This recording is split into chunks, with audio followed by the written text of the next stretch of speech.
Hello students. तो आज मैं आपके लिए लेकर आया हूँ आपका first chapter sources of food. लेकिन उससे पहले मैं आपको अपना इंट्रोडक्शन दे देता हूँ। मेरा नाम है वसीम और मैं आपको पढ़ाऊंगा साइंस। ऑलराइट, तो अब जो हमारे आपके क्लास 6 का चैप्टर नंबर 1 है सोर्सेज ऑफ फूड। अब हम इसे देखते हैं। देखो, हमें दिखाना है क्या क्या सोर्स होते हैं हमारे फूड के जो हम खाते हैं। लेकिन फूड का मतलब क्या होता है, हम फूड खाते क्यों हैं, हमें ये चीजें भी देखनी चाहिए। तो इसके लिए हम क्या करते हैं, सबसे पहले देखते हैं लाइफ प्रोसेस क्या है। ठीक है, तो लाइफ प्रोसेस का मतलब क्या होता है, वे सभी एक्टिविटीज जो कोई भी लिविंग ऑर्गेनिज्म परफॉर्म करता है। लिविंग ऑर्गेनिज्म का मतलब समझते हो, जो भी लिविंग, जो मतलब लिविंग है, जो मतलब जो भी रह रहा है। ठीक है, तो लिविंग ऑर्गेनिज्म जो भी एक्टिविटीज को परफॉर्म करता है, जैसे आपका एग्जांपल लेता हूँ, रेस्पिरेशन मतलब सांस लेना, ग्रोथ मतलब ग्रोथ होना, एंड रिप्रोडक्शन, ये सभी जो एक्टिविटीज होती है जो कोई भी किसी भी लिविंग ऑर्गेनिज्म द्वारा परफॉर्म की जाती है, उन्हें हम बोलते हैं लाइफ प्रोसेस। ऑलराइट, तो अब हम देखते हैं फूड क्या है। देखो, फूड को मैं लाइफ प्रोसेस की टर्म्स में डिफाइन कर रहा हूँ। ऑलराइट, तो फूड ऐसा सब्सटेंस है जिसकी हमें जरूरत होती है, किसके लिए, लाइफ प्रोसेस को परफॉर्म करने के लिए। So food are the substances which is needed to a living organism to perform life process। तो ये जितने भी एक्टिविटी है जो कोई भी लिविंग ऑर्गेनिज्म परफॉर्म करता है, उन सभी एक्टिविटीज को परफॉर्म करने के लिए जिन सब्सटेंसेज की जरूरत होती है, उन सभी सब्सटेंसेज को हम क्या बोलते हैं, फूड बोलते हैं। और हम डेली क्या करते हैं, डिफरेंट टाइप्स ऑफ फूड को कंज्यूम करते हैं। हम डेली क्या करते हैं, डिफरेंट टाइप्स ऑफ फूड को लेते हैं, उन्हें कंज्यूम करते हैं। और डिफरेंट टाइप्स के क्यों लेते हैं, ऐसा क्यों नहीं है कि हम एक ही टाइप का फूड लेंगे और उससे ही मतलब सारी की सारी एक्टिविटीज होती रहेगी, क्योंकि हमें डिफरेंट टाइप्स ऑफ फूड की जरूरत होती है। क्योंकि अगर हम ओवर ईटिंग करेंगे, अगर हम ज्यादा खा लेंगे या फिर कम खा लेंगे, तो फूड की ओवर ईटिंग और फूड की कमी हमारे लिए दोनों ही हार्मफुल होती है। ठीक है, तो हम क्या करते हैं, daily different types of food को मतलब कंज्यूम करते हैं, जिससे हम क्या कहते हैं, हमें जो हार्म होता है बिना फूड के या फिर उसकी ओवर ईटिंग और उसकी कमी की वजह से, वो ना हो। ठीक है, हम सभी टाइप के जो न्यूट्रिएंट्स होते हैं, सभी टाइप के जो फूड के सब्सटेंसेस होते हैं, हम उन्हें एब्जॉर्ब करते हैं। तो अब मैं चाहूंगा आप इसका एक स्क्रीनशॉट ले ले ताकि आप इसे नोट कर सके। सो 1, 2 एंड 3। तो बच्चों, अब हम पढ़ते हैं मील के बारे में। तो मील होता क्या है, देखो, हम दिन में 3 से 4 बार खाना खाते हो, 3 से 4 बार फूड को कंज्यूम करते हो। तो जब किसी पर्टिकुलर टाइम पर आप फूड को कंज्यूम करते हो, तो उस फूड को हम क्या बोलेंगे, मील बोलेंगे। फॉर एग्जांपल, आपके 3 टाइप के मील होते हैं जनरली, जो आप इंडिया में लोग क्या करते हैं, लगभग दिन में 3 से 4 बार ही खाना खाते हैं। ठीक है, तो जो आप सुबह को खाते हो उसे आप क्या बोलते हैं, ब्रेकफास्ट। और जो आप दोपहर में खाते हो उसे क्या बोलते हैं, लंच। और जो आप शाम को खाते हो उसे क्या बोलते हैं, डिनर। तो आपके 3 मील होते हैं। और मील का मतलब क्या है, जो आप किसी पर्टिकुलर टाइम पर, जो एक फिक्स टाइम पर आप क्या कर रहे हो, किसी भी फूड को कंज्यूम कर रहे हो, उसे खा रहे हो, तो उस फूड को हम क्या बोलेंगे, उस फूड को हम बोलेंगे मील।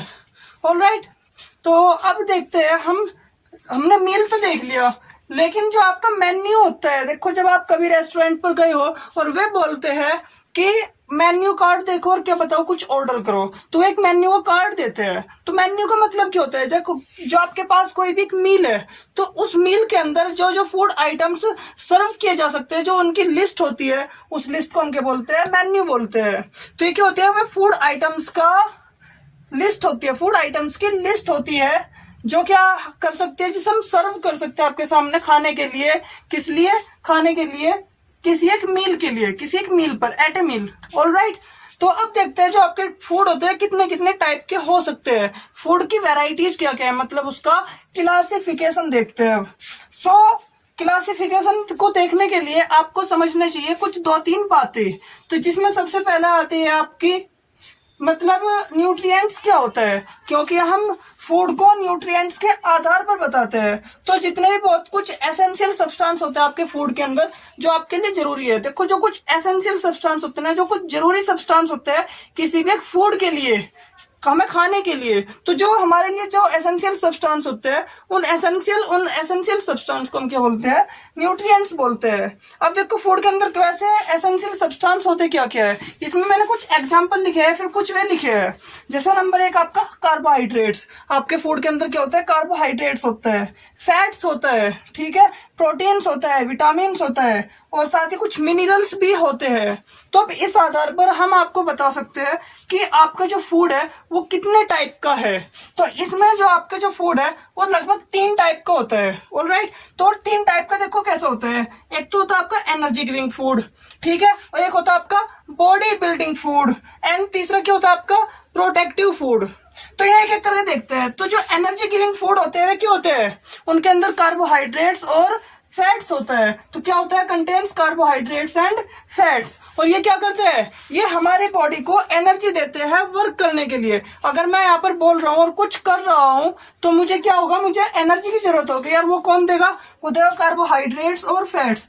उन्हें हम बोलते हैं जिनके अंदर कार्बोहाइड्रेट्स और फैट्स ज्यादा होता है उन्हें हम क्या बोलते हैं, उन्हें बोलते हैं एनर्जी गिविंग फूड, ठीक है। वे हमें एनर्जी देते हैं वर्क को करने के लिए।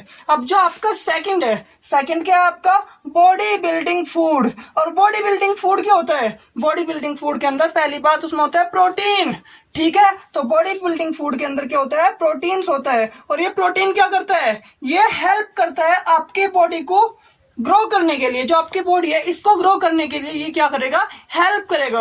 और साथ ही साथ जो आपकी बॉडी के वियर और टियर है इसको भी रिपेयर करेगा। तो जो आपकी बॉडी के वियर और टियर है इसको क्या करेगा, रिपेयर करेगा और आपकी जो बॉडी है उसको ग्रो करने के लिए हेल्प करेगा। तो जो आपका तीसरे टाइप का फूड है वो क्या है, वो है प्रोटेक्टिव फूड। और ये फूड क्या करता है, इसके अंदर होते हैं विटामिन और कुछ जरूरी मिनरल्स, ठीक है। अब ये जो विटामिन और जरूरी मिनरल्स होते हैं, एसेंशियल मिनरल्स होते हैं, ये क्या करते हैं, ये हमें जो डिसीजेस होती है, जो बीमारियां होती है उसे लड़ने में मदद करते हैं, ठीक है। तो मैं चाहूंगा आप इसका एक स्क्रीनशॉट लो और इन सारी चीजों को लिखोगे। सो 1, 2 एंड 3। अब वीडियो को रोक कर भी इसे कॉपी में लिख सकते हो। तो अब हम देखते हैं जो आपके एनिमल्स होते हैं वे कितने टाइप के होते हैं, उनको हम कितनी कैटेगरी में डिवाइड कर सकते हैं, किस बेस पर, उनकी फूड हैबिट को ध्यान में रखते हुए। तो जो आपके एनिमल्स, अगर आप उनके फूड हैबिट को ऑब्जर्व करोगे और उनके फूड हैबिट को ऑब्जर्व करते हुए अगर आप ये देखना चाहते हो कि वे कितने टाइप के होते हैं, तो यहाँ पर वे देखो वे 3 टाइप के होते हैं। एक तो होता है हर्बीवोर्स, एक होता है कार्निवोर्स और एक होता है ओमनिवोर्स। तो हर्बीवोर्स क्या होते हैं, हर्बीवोर्स वे एनिमल्स होते हैं जो क्या खाते हैं, जो केवल प्लांट और प्लांट प्रोडक्ट्स को ही कंज्यूम करते हैं। तो वे सभी एनिमल्स जो क्या करते हैं, ओनली प्लांट और प्लांट प्रोडक्ट्स को ही कंज्यूम करते हैं। So which consume plants and plant products. And second क्या आपका कार्निवोर्स, जो क्या करते हैं, जो दूसरे एनिमल्स जो होते हैं उन्हें क्या करते हैं, खाते हैं, उन्हें हम क्या बोलते हैं, उन्हें बोलते हैं हम कार्निवोर्स। और जो तीसरी कैटेगरी है वो आती है ओमनिवोर्स की। ओमनिवोर्स क्या करते हैं, वे प्लांट प्रोडक्ट्स भी खाते हैं, प्लांट्स को भी खाते हैं और साथ में अदर एनिमल्स को भी खाते हैं। मतलब प्लांट प्रोडक्ट्स और अदर एनिमल्स दोनों को खाते हैं, उनकी हैबिट होती है, फूड हैबिट होती है, इसलिए हम उन्हें क्या बोलते हैं, उसे हम बोलते हैं ओमनिवोर्स, ठीक है। अब देखो जो आपके प्लांट्स होते हैं ना, वो भी तो एक लिविंग ऑर्गेनिज्म है। अब वे अपना फूड कैसे प्रिपेयर करते हैं, देखो जो प्लांट्स की फूड हैबिट होती है वो बिल्कुल डिफरेंट होती है, वो सबसे अलग होती है। अब देखो वो सबसे अलग कैसे होती है, क्योंकि वो जो अपना फूड है ना वो खुद बनाते हैं। जी हाँ, उन्हें किसी दूसरे पे भी निर्भर नहीं रहते, जैसे हम प्लांट्स पर निर्भर रहते हैं या फिर अदर एनिमल्स पर निर्भर रहते हैं। तो जो आपके प्लांट्स है वे किसी और चीज पर निर्भर नहीं रहते, वे अपना फूड खुद बनाते हैं। और किस प्रोसेस से बनाते हैं, जिस प्रोसेस से वे अपना फूड बनाते हैं उस प्रोसेस को हम क्या बोलते हैं, उस प्रोसेस को बोलते हैं फोटोसिंथेसिस। तो ये फोटोसिंथेसिस प्रोसेस से क्या करते हैं, अपना फूड खुद प्रिपेयर करते हैं। और इस फोटोसिंथेसिस के अंदर क्या होता है, फोटोसिंथेसिस प्रोसेस के अंदर क्या होता है, ये क्या करते हैं, इसमें कंज्यूम करते हैं कार्बन डाइऑक्साइड को और वाटर को और सनलाइट को कंज्यूम करते हैं और अपना फूड बना लेते हैं, ठीक है। अब जो ह्यूमंस है वे क्या होते हैं, ओमनिवोर्स होते हैं, क्योंकि वे दोनों ही टाइप के प्रोडक्ट्स को, मतलब एनिमल प्रोडक्ट्स को, और जो एनिमल्स होते हैं, अदर एनिमल्स होते हैं और जो आपके प्लांट्स होते हैं, दोनों की क्या करते हैं, कंज्यूम करते हैं, ठीक है। लेकिन इसे कंज्यूम ऐसे ही नहीं करते, हम क्या करते हैं, कुछ प्लांट प्रोडक्ट्स को या फिर कुछ एनिमल्स को पहले उसे कुक करते हैं, ठीक है। तो अब देखेंगे हम कुकिंग, लेकिन उससे पहले मैं चाहूंगा कि आप इसका एक स्क्रीनशॉट ले ले 1, 2 एंड 3। तो अब देखते हैं हम कुछ पॉइंट्स की बातें, कुछ नोट लिखते हैं हम यहाँ पर। तो देखो इस नोट में हम क्या लिखे, कुकिंग से जुड़ी हुई बातें, क्योंकि मैंने आपको अभी बताया जैसा कि जब हम कोई भी फूड खाते हैं तो हम क्या करते हैं, पहले उसको कुक करते हैं। तो हम उसको कुक क्यों करते हैं, उसको कुक करने का कारण यह है क्योंकि वो जर्म्स जो होते हैं फूड के अंदर उसे किल कर देते हैं। जो जर्म्स हमारे लिए बहुत नुकसानदायक होते हैं, हमारे लिए हार्मफुल होते हैं, वे जर्म्स क्या हो जाते हैं, मर जाते हैं। कुकिंग से किल हो जाते हैं, ठीक है ना। और जो आपका फूड है वो क्या कर जाता है, वो सॉफ्ट बन जाता है, थोड़ा सा टेस्टी हो जाता है, और वो डाइजेस्टेबल भी हो जाता है। क्योंकि जब हम उसे खा रहे हैं तो हम उसे कंज्यूम कर रहे हैं, तो उसे हमें डाइजेस्ट भी करना होता है, उसे पचाना भी होता है। ऑलराइट, तो जो अब अगला है आपके पॉइंट, वो है जो फूड है उसको हमें प्रॉपरली धोना चाहिए, ठीक है। क्योंकि अगर हम उसे प्रॉपरली नहीं धोगे तो उसमें कुछ डर्ट होता है और कुछ जर्म्स होते हैं, केमिकल्स होते हैं, वे उसी में लगे रह जाएंगे। तो धोने से क्या होगा, जो उसके डर्ट, जर्म्स और केमिकल्स है वे रिमूव हो जाएंगे।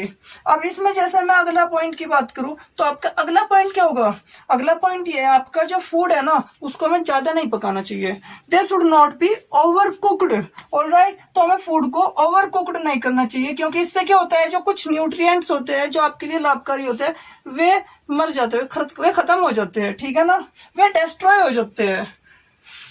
ऑलराइट, और एक आखिरी जो आपका पॉइंट है वो है, जो जिस पानी के अंदर आप अपना फूड प्रिपेयर करते हो, उसे कुक करते हो, उस वाटर को आपको क्लीन रखना चाहिए, क्योंकि वो वाटर क्लीन होना चाहिए। अगर वो वाटर क्लीन नहीं हुआ तो जिस बर्तन के अंदर, जिस पानी के अंदर आप बना रहे हो अपना फूड, तो उसके अंदर उसके न्यूट्रिएंट्स भी पास हो जाएंगे, उसके अंदर उसके न्यूट्रिएंट्स भी घुल जाएंगे। तो जिससे क्या होगा, आपका फूड क्या होगा, गंदा रह जाएगा। तो आपका जो पानी है, जो आपका वाटर है, वो क्या होना चाहिए, वो क्लीन रहना चाहिए जिसमें आप फूड बना रहे हो।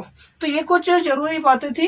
तो अब आपको अगली वीडियो मिलेगी इसके बाद। यहाँ तक के लिए देखने के लिए शुक्रिया, और इसका स्क्रीनशॉट लेना मत भूलना, 1, 2 and 3। So thanks for watching the video.